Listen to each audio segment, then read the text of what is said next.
Halo guys, jumpa lagi di channel aku, Alma Zulfa.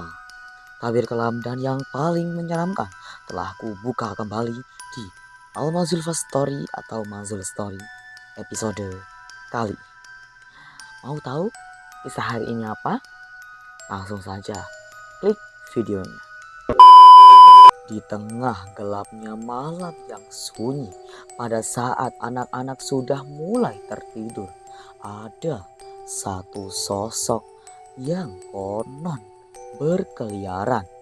Rambutnya panjang, matanya kosong, dan tawanya terdengar dari kejauhan. Namanya Wewe Gombel. Tapi apakah benar-benar jahat makhluk itu, atau malah sebaliknya justru pelindung yang disalahpahami? Legenda Wewe Gombel berasal dari daerah Semarang di Jawa Tengah sana, khususnya di wilayah perbukitan bernama Gombel. Nama Gombel dipercaya berasal dari tempat itu, lokasi yang sejak dulu dianggap angker atau keramat oleh masyarakat sekitarnya. Menurut cerita rakyat, Wewe Gombel dulunya adalah seorang wanita yang cantik yang mengalami pengkhianatan, disakiti, dan akhirnya meninggal secara tragis. Dan sejak saat itu, arwahnya dipercaya tidak tenang dan berubah menjadi sosok yang kita kenal sekarang. Namun, menariknya, ada banyak sekali cerita yang berbeda-beda. Dulu ada yang konon mengatakan Wewe Gombel tidak selalu digambarkan jahat. Ia justru dikenal sebagai sosok yang menculik anak-anak yang kurang diperhatikan oleh orang tuanya. Tapi bukan untuk disakiti, melainkan anak-anak yang diculik akan diberi makan dan dirawat, dan suatu saat oleh si Wewe Gombel itu tadi akan dikembalikan ke orang tuanya pada saat orang tuanya menyesal telah melantarkan anaknya tersebut.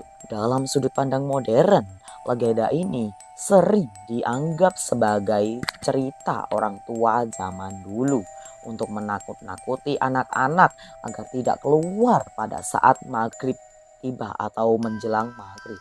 Namun beberapa cerita dari masyarakat membuat kisah ini sulit dianggap sekedar dongeng. Dahulu ada orang yang pernah melihat sesosok wanita tinggi berambut panjang dan juga payudaranya menjeluntai, duduk dianggap di atas pohon dan juga menatap dengan diam. Bahkan beberapa orang tua mengaku pernah kehilangan anaknya tanpa jelas atau tanpa jelas dan misterius. Dan beberapa hari kemudian kembali dengan tanpa ingatan yang jelas tentang apa yang terjadi pada mereka kemarin hari.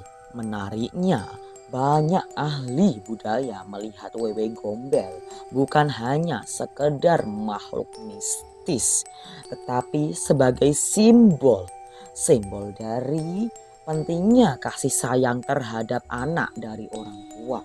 Karena semua cerita Wewe Gombel itu targetnya pasti sama, yaitu anak-anak yang diabaikan. Seolah legenda ini ingin mengikatkan pada kita bahwa kurangnya perhatian bisa mengambil anak dari orang tuanya, meskipun bukan secara harfiah. Hingga hari ini, kisah Wewe Gombel masih hidup di tengah masyarakat Indonesia. Di beberapa daerah masih banyak orang tua yang menyebutnya agar anak-anak tidak keluar pada saat menjelang maghrib atau pada saat malam hari. Dan di malam tertentu, terutama pada saat sunyi dan juga mencekam dan angin menghembus pelan, sebagian orang mengaku masih bisa mendengar tawa. Tawa bukan milik manusia. Wewe Gombel mungkin hanya sebuah legenda, tetapi setiap legenda lahir dari sesuatu. Jadi, jika kalian pada saat malam hari mendengar suara aneh di luar rumah, pastikan sesuatu bahwa kamu tidak sedang sendirian di rumah. Oke guys, Sobat Manzul, mungkin itulah tadi sedikit cerita dari aku, Alman Zulfa, tentang sesosok legenda atau sosok urban legend yang sering diceritakan sama orang tua kita, yaitu Wewe Gombel. Sesosok hantu atau sesosok makhluk pencuri atau penculik anak-anak yang kurang kasih sayang dari orang tua. Makanya ini pelajaran bagi orang tua yang masih mengabaikan anaknya atau masih kurang sayang sama anaknya. Kalian lebih sayanglah pada anak, karena jika kalian tidak menyayangi anak akan digondol oleh Wewe Gombel. Oke, mungkin itulah tadi. Apabila aku ada kesalahan dalam bercerita, silahkan kalian komen untuk membenarkannya. Oke, terima kasih. Lestarikan terus seni budaya Indonesia dan Nusantara. Dan jangan lupa like, comment, share, dan subscribe. Bye-bye. Salam Mazulovers.